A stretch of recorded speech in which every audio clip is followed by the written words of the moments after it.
Ahoy there, Captain Benzie here, coming at you with another video for Eve Echoes. Now, as I'm recording this, we've just had the second half of the second Developer AMA. So last week we had the Developer AMA on balance and stability, and that was obviously split into two halves. And again, we've had the same this week, but with PvE, industry, and upcoming content. I've already put out the part 1 of this video. This is going to be the part 2 because they do it in two separate waves, the morning session and then the afternoon session, so to speak, in inverted commas. Obviously depends on your time zone, but we've covered the first part. I'm going to be doing the second part now, going over every single question asked. There's about 40 of these that we're going to be going through. I will do a roundup and highlights video of all of this for those of you who don't want to sit through and look at every single question, because there are some really weird ones and some interesting stuff, but for posterity I'm going through absolutely everything. So let's jump right in, no intro, just go for it. Now, the first question that was answered was absolutely ridiculous. Msharis, whoever this is, wrote this lengthy ass post that was, have you ever had a dream that you had you could, you'll do, you once, you could do, and it was like reading someone having a stroke, and it was just not fun at all. And I'm sitting here thinking, for crying out loud, developer time is limited. They've done this AMA and you're wasting time and space with this. But hey, Tailless Fox comes in with, it's a cute question, thanks. I think the toughest part of any game designer is integrating their own wishes into the game, as mostly we work as a team. Personally, I want death mode for faction war games with own ships. And what an answer that is. We're not going to necessarily be getting it, but it's nice to know what the developers actually want to add to the game. And I think that's an important point, actually. Developers want to add things to games, but they have to figure out what is actually best for the game. It's not just one person, it's a whole team of people here. Anyway, let's jump in. Are you going to create an analogue of the CSM-14, which is basically like a council of players that deal with the developers and sort of act as an intermediary between the community and the developers, giving and receiving feedback backward and forward? Melos says we don't have a plan to start the CSM-14 soon, but it is possible in the future. We've started to re-evaluate our combat stats for the past year and planning to do a balance update in April. So sadly it does look like the balance update is still April, not any sooner, and I will forward the suggestion to the related people. We're planning to do something with the reimburse tools for the players, and I think that's really cool there, that they're saying that actually the CSM-14, this council of players, is something that is possible in the future, but they've got a balance patch and other stuff they're looking to do first of all. Again, can you double the size of your belts? As a cover to 2, they're finishing them off quickly. Oh no, my super fast mining ship clears content too fast. Look, I'm being facetious, I get it. I really do get it, that if you're going to sit in a cover to 2, you can strip mine an entire belt in a few minutes, and if you've got enough of them, it's easy to strip an entire system. But the whole point is, if you keep adding belts, you're going to just add more ore to the market, which devalues it more. How many times do I have to go over this? Seriously, how many times do I have to go over this one? The more minerals you can harvest in a period of time, currently the lower value those minerals are going to be. So, oh yay, it's awesome, you're going to have all this new ore and all these new minerals, but they're going to be worth less than they were before, so an hour of mining is still going to be worth an hour of mining, just now you have bigger numbers on screen of how many actual minerals you have. It's, as Tailless Fox says, it's a balance question. I think we can easily think about this idea more. I can't promise the outcome, but it sounds reasonable to raise it. And I think that's a point. It's reasonable to raise it as a possibility, but when you actually run the numbers and look at it, it's really not going to do anything. We need to fix mining before we can improve mining. You need to stabilize it all first of all.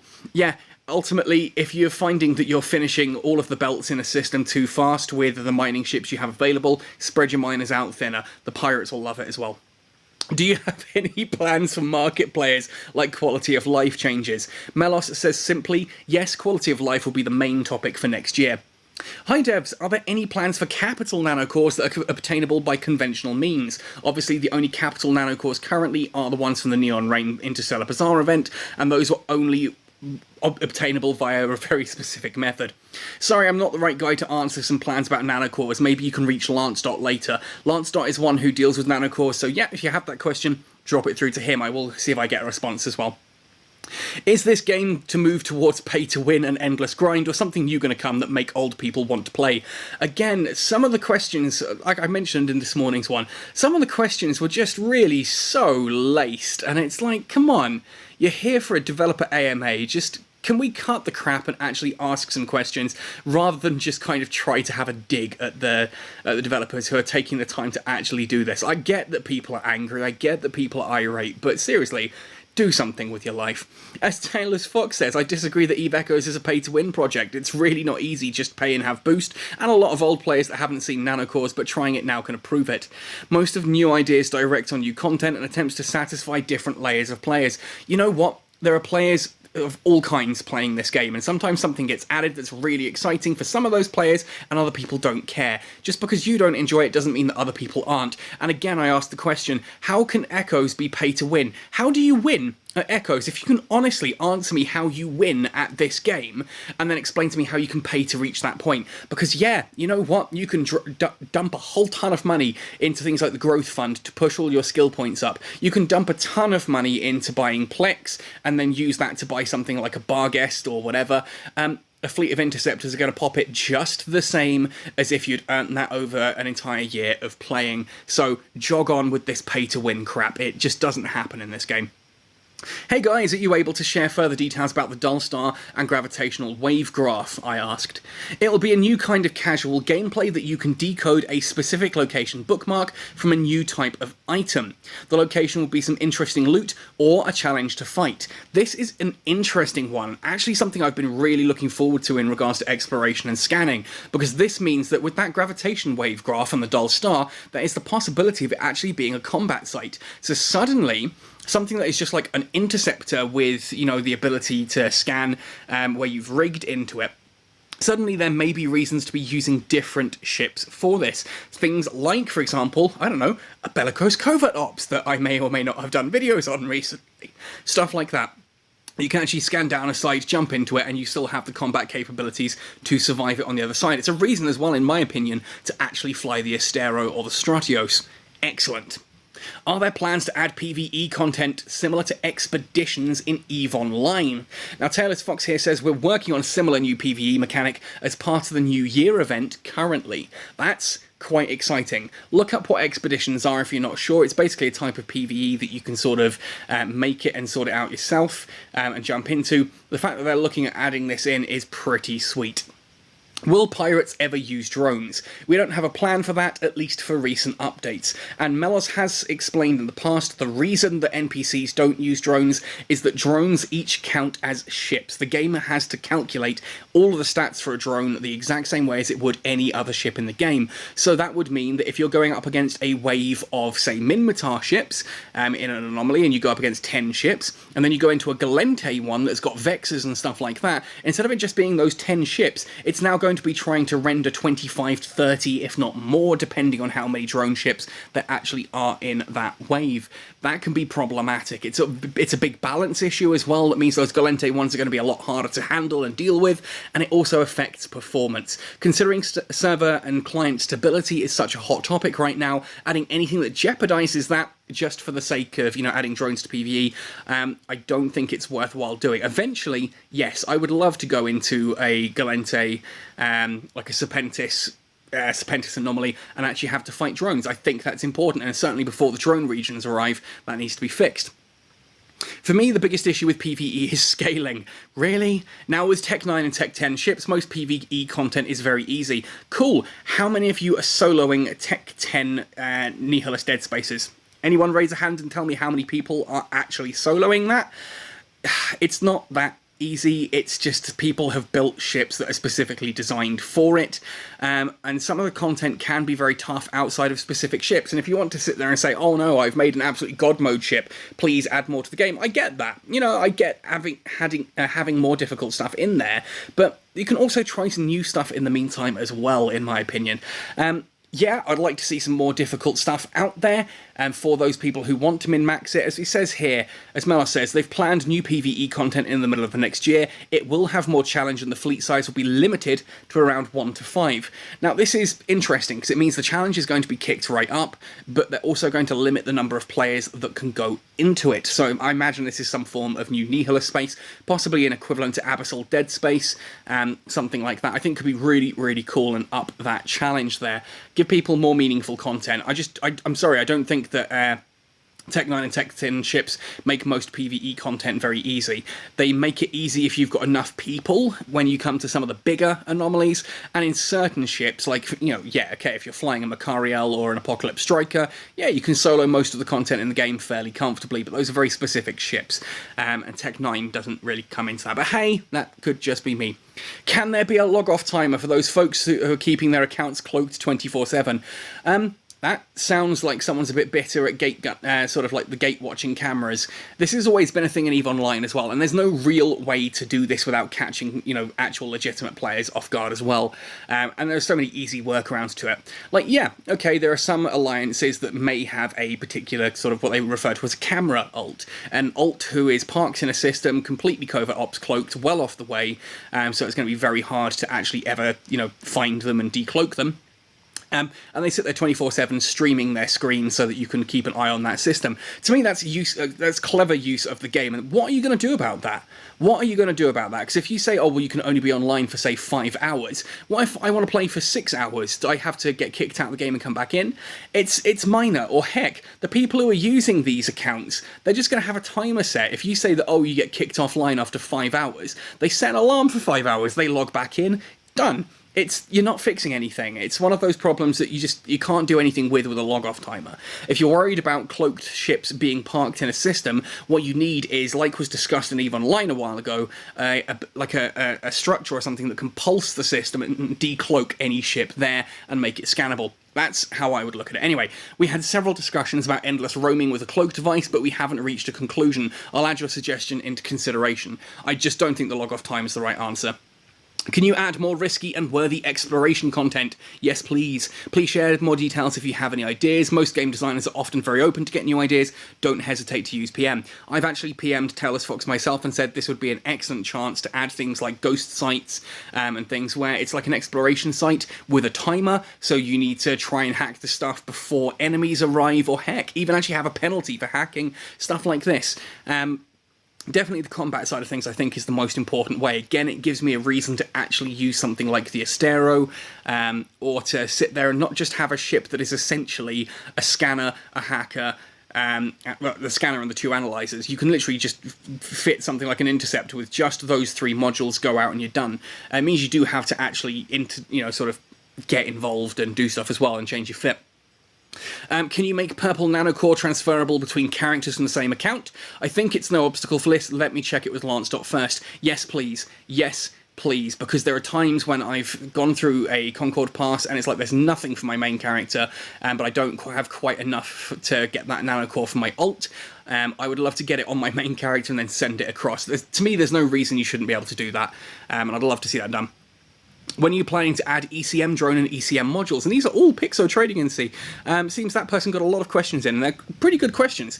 When are you planning to add ECM drones and ECM modules? ECM being electronic countermeasures. In EVE Online, this is a system that basically forces a battle between your jamming strength and your target's sensor strength, which is a stat that's in EVE Echoes, currently doing nothing, and some ships do have bonuses to jamming strength, which, again, currently do nothing. I'm looking at you, Blackbird. Basically, ECM forces your opponent to unlock, and then they have to lock back on again. It's a really cool system. It's got a lot of counterplay and a lot of fun to it, and it was missing in EVE Echoes. In fact, the Griffin and the Blackbird used to have ECM bonuses, and the guidance disruptors were still part of the Amarr ships. So Amarr ships had tracking and guidance disruptors, whereas the Caldari equivalents, the warships, like the Griffin and the Blackbird, had ECM bonuses. They still kind of have some of those skills, but they got guidance disruptors, which makes no sense, and ECM is missing. Yes, it is on the plan, but it's currently low priority. I kind of get that. We've got a balance and all that we need to get through first. I would love to see that come out at some point in this year. ECM is awesome. Is it feasible to implement a wear and tear mechanic to increase material and ISK sinks?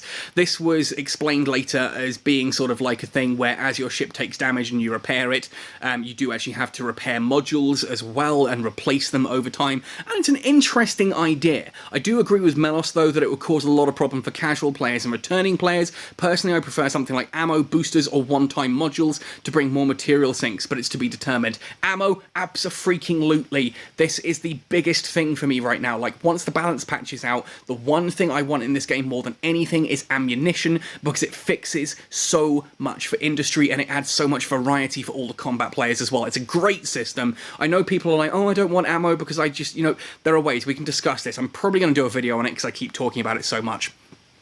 When will the drone regions be opened, I asked. To explain, these are the regions at the top right of the star map, like, for example, Cobalt Reach, Outer Passage, Peregrine Falls, that kind of thing. They're locked off, there's no way to get into them.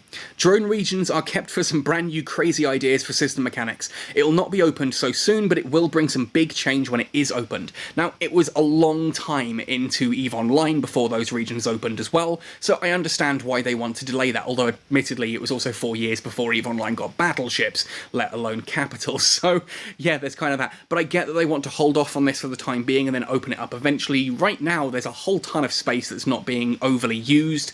So adding up even more, I knew when I asked this that I didn't want it anytime soon, but I was hoping we'd get a little bit of a teaser of some new game modes and things like, you know, the new drone site scanning and stuff like that. It could be really cool. So it's definitely still something that's going to be happening, but not anytime soon. It's going to be huge when it is, apparently. Someone asked, maybe add some other way to earn Mordu and SOE debris. They're not pirates, but there can be another way. They actually originally said, oh, can we add them to, I think it was Black Reach. They said, can we add Mordu and Sisters of Eve, like, as anomalies? And I said, well, I replied and said that they're not pirates, they never have been. Adding anomalies wouldn't make sense from a lore perspective, hence they're not pirates, but there can be another way. Talos Fox says, one of the sources of this is faction war games. I think it's pretty fair to leave it, but at the same time we're going to release more modes, which they are. They've talked about this 3v3 mode. It says here, next mode will be ability to use own fitting and own ship. Small spoiler, it's a 3v3 mode where you use your own ship and your own fitting, but it's not destroyed in that. Like, if you lose it in that fight, when you come out of faction war games, your ship is still there. You just use your ship as the blueprint kind of thing. And in fact, if I jump across 2 questions, Talos Fox also adds, I forgot to mention you can buy it on the market, and players who like faction war games also should need to have a source of profit. And that's absolutely fair. Faction war games, one of the best ways of making money out of faction war games is to climb to the top, get the Sisters of Eve and Mordu's Legion debris, and then sell it on the market. It's a great way of monetizing your faction war games experience. And absolutely, if you're going to spend a lot of time engaging with faction war games, you need to have some way of making ISK out of it, and that is a great way of doing it. A lot of the skins that come from Battle Pass only apply to the early form of that ship. Could we get skins that apply to all variants? I mentioned this with the video on the Concord Pass Season 5. The Rupture skin only works on the Rupture. It doesn't work on the Rupture Guardian, the Rupture 2 Guardian, it doesn't work on the Rupture Interdictor, and that's kind of sad.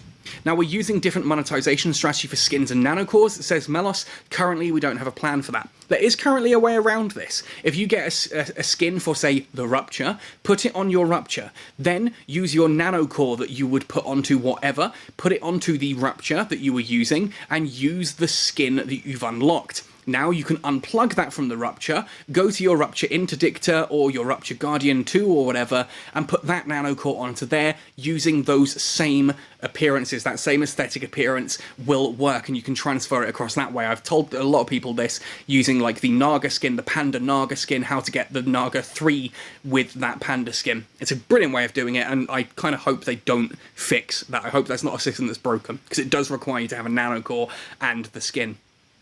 Why are there Mark 5 strip miners when you need tier 7 to own a strip miner ship, lol, and tier 6 to start training the skill? I'd never even considered that. I always thought it was just a way to have the really, really cheap Mark 5 and then make Mark 7 slightly more, and it didn't work out.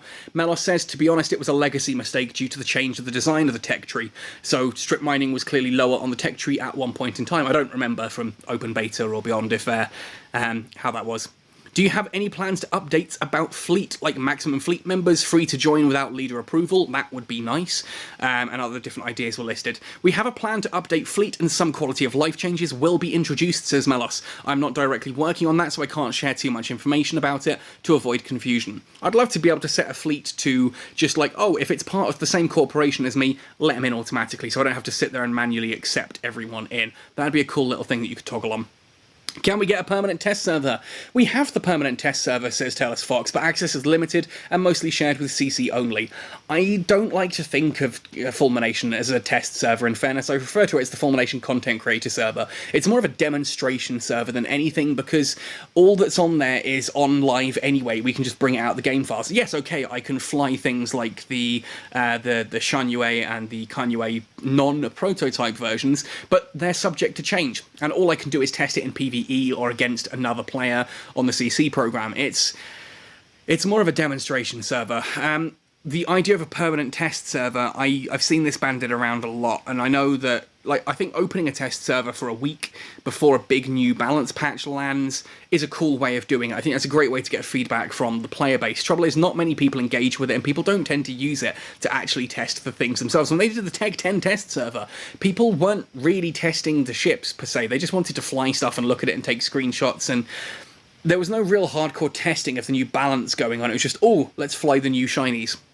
So I kind of get this. The point is that a test server can be attractive and exciting for the players, but it often doesn't do anything meaningful to the actual development of the game, and it does take players off the live server whilst it happens. Currently, inactive Corp members only count up to 1 month of inactivity. Could you possibly increase that to show longer? It's a very minor feature, says Taylor's Fox. I don't think we even have time for such requests. And I kind of get that. The thing is, we like to think, oh, it's just a single line of code and you just change it. It's not. It's a lot more complex and it causes breaks. Ultimately, I think the whole thing of a month of inactivity is probably enough as it is. I do agree with Taylor's Fox. It's such a niche feature. Most of us have this thing anyway, that when we're, you know, when you're running your corporation, you're using Discord anyway, and you have inactivity announcements. And if someone's hitting a month of inactivity, chances are that they probably need removing anyway if they haven't alerted you ahead of time. Does it matter that it's actually been 2 or 3 months? I don't... Yeah, anyway. You could have the POS use resources to repair so each corporation could better defend their structures than losing... I think now the cost of defending a POS is reasonable because we're running a global server. Time zone tank can always be a pain for both attacker and defender. No one really enjoys waking up at 3 AM and fight for this POS every week. Yeah, I get that. I get that. I think the system does work fine as it currently is. And in fact, the way the reinforcement timers and all that work, I don't think we should be changing anything there. Does it will include faction ships also, because that will not be fair to new players? This is the question about the new new faction wargame mode. Yes, it will include faction ships. I don't think that it's not fair. Faction ships haven't a limitation of tech level, so they're easy to buy and use. And quite frankly, you can still beat faction ships with other ships as well. I've seen people take out Cinnables in like standard cruisers. I've seen some of the bigger battleships go down to plenty of things. They're not just better. I think that's a big misconception. Anyway, will we ever get important landmarks added to the game? Currently, the Eve Gate is missing. I also listed things like the Eternal Flame in Pater, the Stargate in Old Man Star. Melos says, I believe it's something worth doing, but we'll not put lore-related stuff to a very high priority in our next year plan. Still, quality of life and gameplay will take more. Again, I kind of understand this. I actively agree with it, in fact, but I wanted to know if it was something they were even considering. Yes, they are considering it. I did message Melos directly afterwards and say, look, please, I know I asked a lot in that question, but just for the Eve Gate, it's just a skybox. It's such an important part of the history of the game. Please put it in. And he mentioned again, it will, you know, be added to the list, and I'll look at where it goes in priority. When do we get a stable server? Still love you all. The server is stable, says Taylor's Fox, but most of the optimization issues are coming from the client. It's our top priority for next year and the current work process. They've talked about this at length in the previous AMA. Let's not go through this again.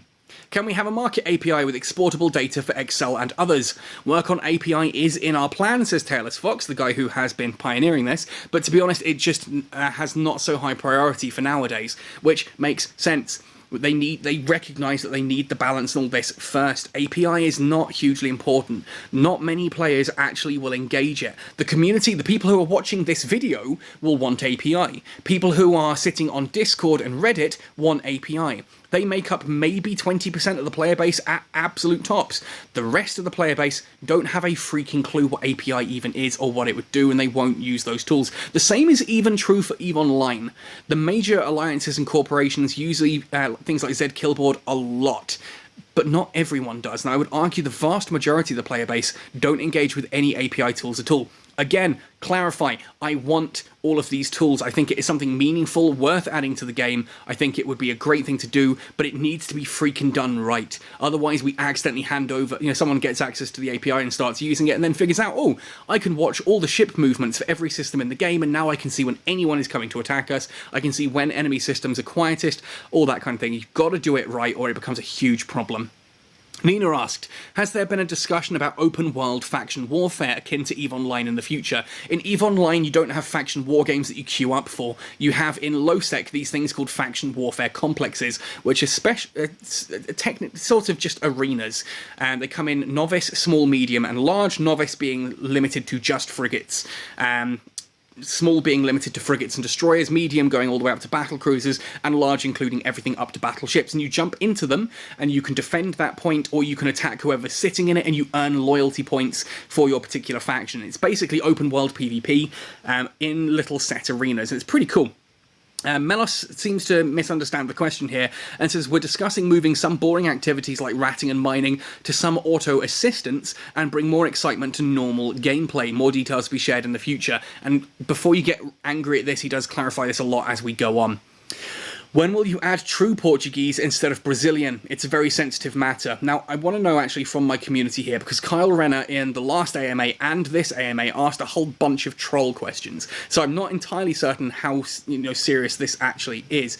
Is there a difference between true Portuguese and Brazilian? I ask this as an ignorant person who doesn't speak either, and genuinely I don't have friends or know people in either of those countries, so I'd be interested to actually know this. Is it a sensitive matter?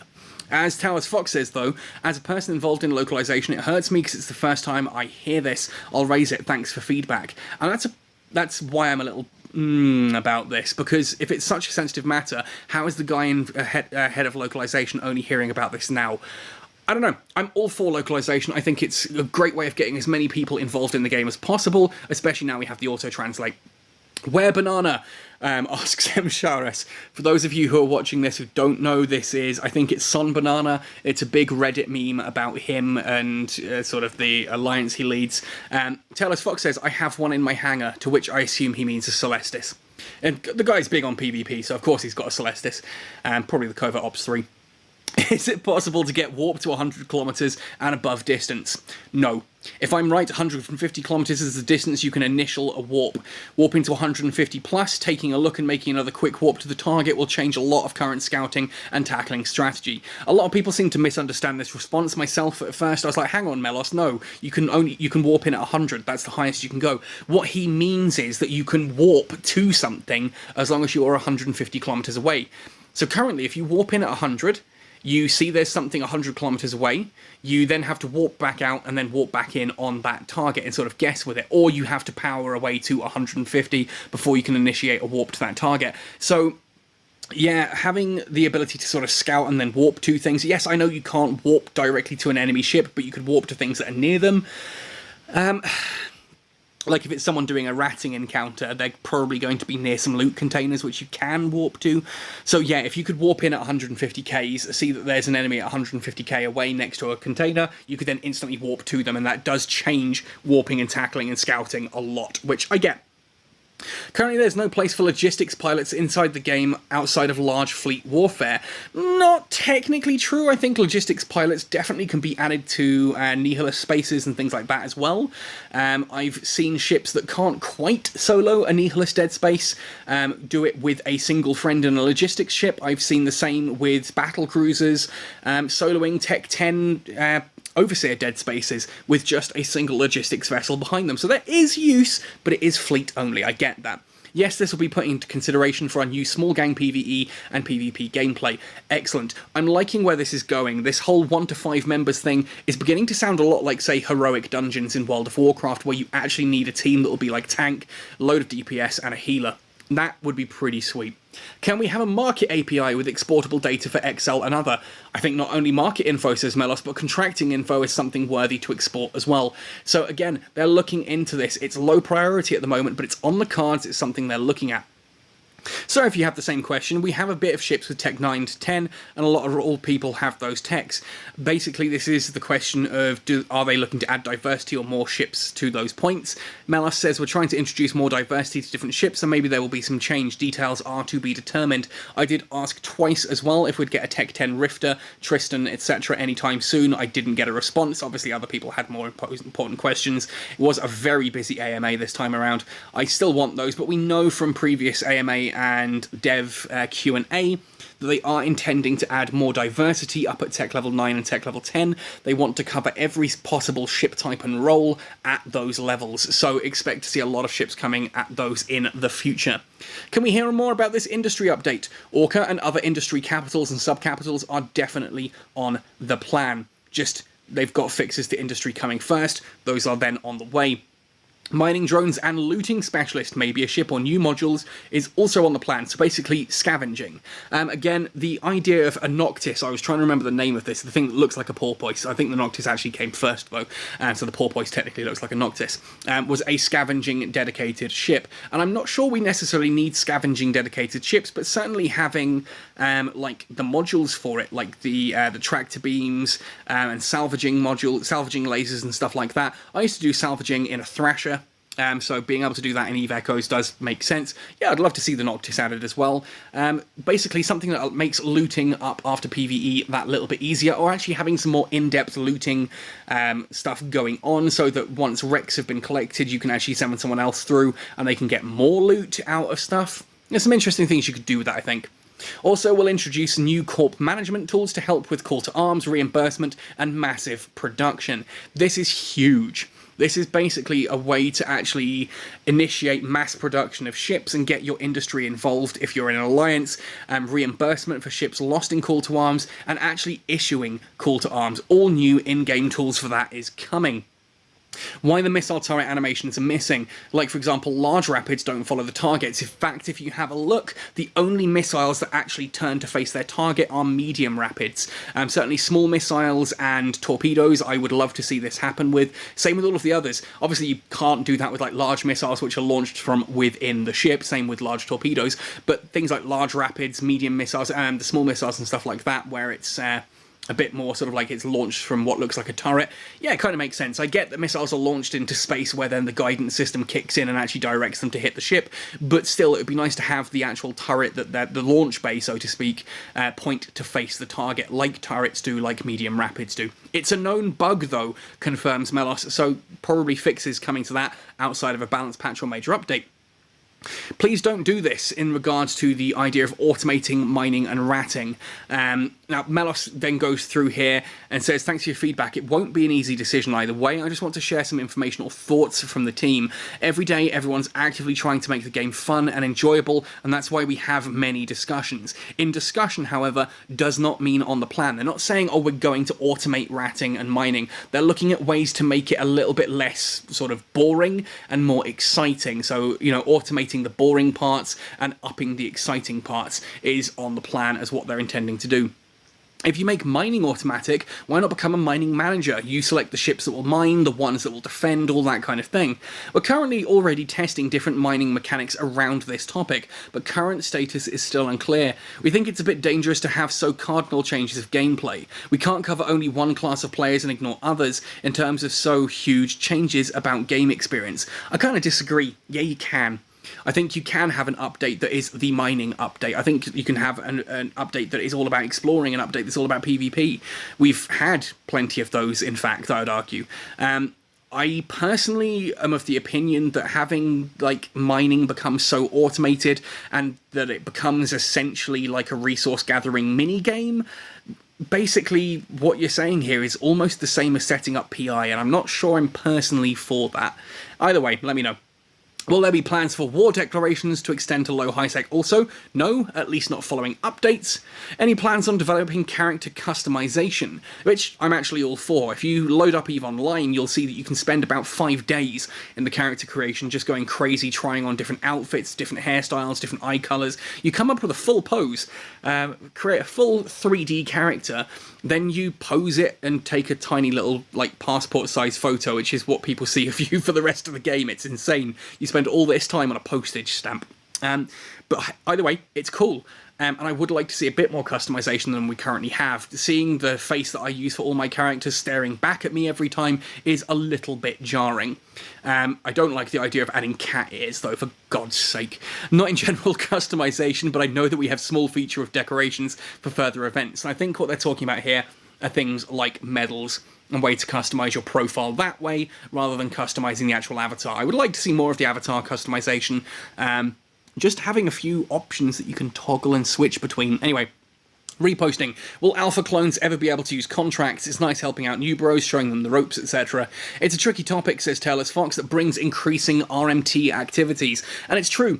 By releasing the ability to send contracts, suddenly you can have your little fleet of mining drones all contract everything to you and all centralize it and things like that. It's a big thing for RMT, real world money transactions. This is where you go to a website and you buy ISK or whatever, buy gold from, like, a group of gold farmers who then, ask you for your credit card and usually hack you for the privilege. When is the update roadmap being released? You've had a load of answers of soon and planned. Roadmap still has the status work in progress. And yeah, I would like to have a functioning roadmap that does say, hey, look, we're intending to do this in January, we're intending to do this in March and June and things like that. It was interesting, it made for some fun content, and it's a great idea to sort of see what's coming. Unfortunately, you do start to put expectations in people's heads, and just game development doesn't work like that. And if you want to sit there and say, okay, well, we're thinking, if you put out a roadmap on the assumption that actually things are going to change, you're still going to get people who go, oh, they said it was coming in June, it's not come in June, and people get angry. But then when developers release a rushed product that causes bugs and breaks everything, they equally get angry. The thing is, you can't have a middle ground between those two. There is no middle ground. If you want them to keep to a to a set point, you have to accept that things could be bugged. If you want them to release a stable product, then you have to accept there might be delays. You cannot have both of those things at the same time, because that's not how game design works. And people say, oh, well, you just set realistic deadlines. It doesn't work like that. The most realistic of deadlines can still fail. So I get why they just don't want to set an actual time, other than sort of we're aiming at August or, sometime later next year. Also, some mention the content we planned is much more than we're able to finish. Use 2021 as a reference. Yeah, there's a whole ton of stuff on the roadmap that just couldn't be done in time. I can't find the message to reply, but I want to say everything I mentioned on plan. They have different priority due to the workload of the team. More detailed schedule will be released in a formal way. Everything I promised here needs the whole team to work together to finish. So I'm just sharing information I know in advance and have some discussion with you. And I'm not intended to avoid the insurance topics. Just because I'm not the expert in economic system, I don't want my reply to cause additional confusion. Lancedot has answered several questions about insurance in the previous AMA and other community discussions. Please check with them, which is a great opportunity for me to say, hey, check out my videos on last week's AMA and check the playlist of dev Q&As as well. Watch that in reverse order, so you watch the most recent videos first, and you'll get a feel for what the developers are actually cooking up at the moment. There's a lot of interesting stuff they've been talking about recently. I personally think it's great that they're taking time out to, connect with the community. We've been asking for this for so long, so it kind of hurts when they do this and people treat them like absolute crap. Like, we had some really quite aggressive and rude questions, and it's like, look, no one has their, no one wants to go to work and be abused. No one should be expected to be abused in their workplace. And if you want the developers to engage with you, then treat them like human beings and don't shout and swear at them and get angry over a video game. Yes, we can all be passionate about this. It's a game we all want to succeed. We all want this game to do well. We want, we have fun with it. We passionately believe what we want to believe about the game. That doesn't ever give you an excuse to, swear at people or talk down to them or be aggressive or rude and half the other stuff that we've seen. Anyway, perfect timing at the end of the video here. We've covered all the topics. The dogs in the background are about to start going crazy, so I am going to sign off on this one. Again, I will put together a video unless the devs beat me to it, sort of like a highlights and roundup of everything from this AMA so that we can get all the information together. Otherwise, make sure you've watched part 1. Check out last week's AMA also. Stay subscribed to the channel. Hope you had a fun time watching this one. Happy sailing, and see you in New Eden.